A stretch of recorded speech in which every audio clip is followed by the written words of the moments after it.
Okay, and we're back. Season 2, Episode 2. I gotta turn on some lights and stuff. This is what everything's looking like.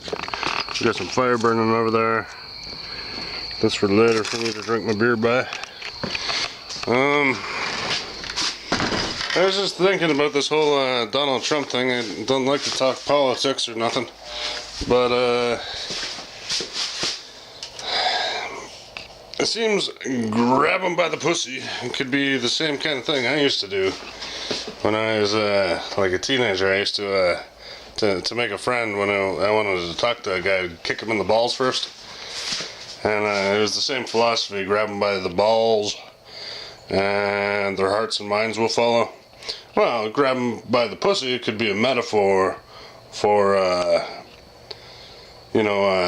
reaching to their feminine mind kind of thing. But I'm an asshole, whatever, let's not talk politics. Okay, sold a couple paintings the other day, that was nice. These things were for the stores I was doing in Tennessee. We built these crates and stuff and put them in the stores, and people don't know what modern art is in the area I live, and so, whatever. We sell them to our bed and breakfast people that come here, and we're the best rated places around because mom is cool and I can bullshit a little bit. But what are we doing today? Okay, I'm already bored. I think I'll put the camera on the tripod, clean some stuff up, and we'll go from there. And what are we doing today? Just one shot, one take kind of thing. It's called Dog Me 95. It's actually a video style from somewhere in the 90s, like about 95. There used to, I don't know if it still exists, be a website that if you made a Dog Me film, this fucking thing, that they would host you and promote your movie or whatever you're doing. Aha! I see the problem. Okay. Get too close to my teeth, they're stained with years of tobacco use. Don't use tobacco, kids, it's bad for you. It's worse than the LSD. Because LSD will make you crazy, but you can live with crazy, but you cannot live with the tobacco stuff. I need new glasses already because I cannot see up close anymore. This is too far away. How's this? Is this better? That might be better. That could work. Nah, I don't like that either. Is this better? I need somebody to set me up with Bob Ross camera angles, really. Okay, well, we did our Blue Man the other day. What do we want to do today, folks? In the news, I'm going to do another blue one because blue is cool. Oops, spilled my something. Blue is nice, but I like it the other way. However you like it, that's how we'll do it. So I texted, whatever, my Canadian painter friend from Nova Scotia today. She's a redhead chick, so I imagine she's crazy.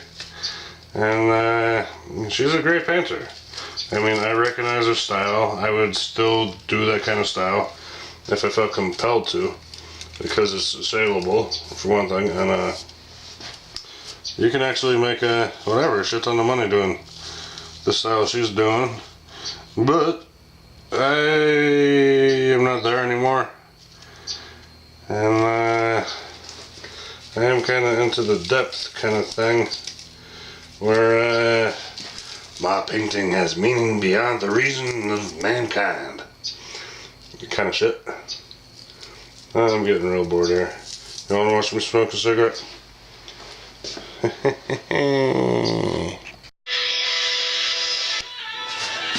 Back again. I took a day off. I got frustrated. Anyway, I gotta turn this shit off.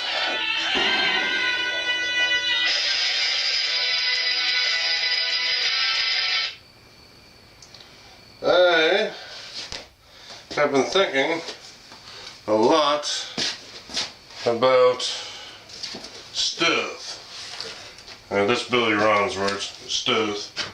But, it's true. I'm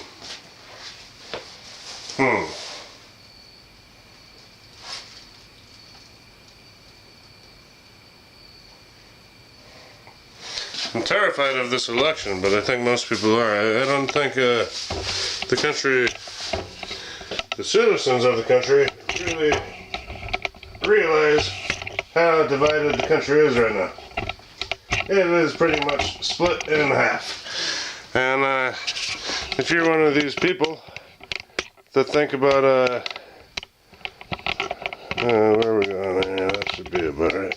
I think about like Anonymous, you know, and like what they're saying about the world and stuff.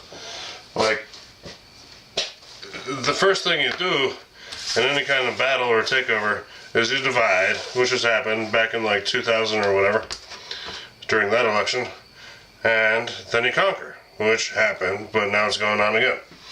And I'm not drunk enough for this shit. Damn, I'm pretty sober. But my point is, politics just sucks. Both of our candidates suck because they both detest the other half. I mean, that's it. Like, you know. So it's not about the politics. The thing that's gotta happen is some crazy guy in the garage has to develop a new economic system, trading system. Like, if you've ever worked in a mom and pop type of environment in this country, like whatever it is, hair salon, taco stand, you know, restaurants for sure, like nail salon, any of this stuff, you know, like all these kind of things. Like every day between 2:30 and 4:30, there is a lull, and almost all of them across America. So what the Gimmick is getting at, the Gimmick being the video show, the painting show, we intend to raise tens of thousands of dollars to build an app to make this time frame, this 2:30 to 4:30. This is just an example. I mean, it gets much more complicated quickly. But to make that tradable, right? And, well, nobody has cash because we're all fucking poor. If you make under $30,000 a year in this country and you have one kid, you're really making $20,000 a year. And the numbers I can show you, there's a map. It costs, you got to make $15 an hour in this country, almost everywhere, at least, to pay for a 2-bedroom apartment for you and your kid. And minimum wage is less than half that. Raising minimum wage won't change shit. What we have to do is increase productivity and trade amongst ourselves and fuck the man. And that's what's got to happen.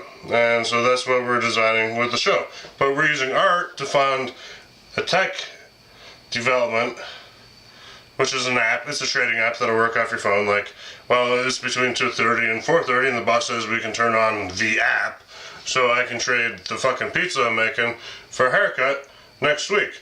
But they get their pizza today, I get the haircut next week, and then like my girlfriend gets her nails done at the salon, and it pings and pings and pings, you know. All it is goddamn trade. So we're figuring out a better way to do trade. Yeah, you can still tax us, but you know, we're gonna fight you. We're gonna fuck you. We're gonna fuck the government, because that's what the rich do anyway, but we're gonna allow the little man to fuck the government the same way the rich man does, because we all know you only pay as much goddamn tax as you want to. And so this is the fucking type of thing we're going after. And I wish I could explain more, but when you watch the Gimmick, it might just be entertainment for you. You're getting high, you're getting drunk, you know, fuck, I've done that for 30 years.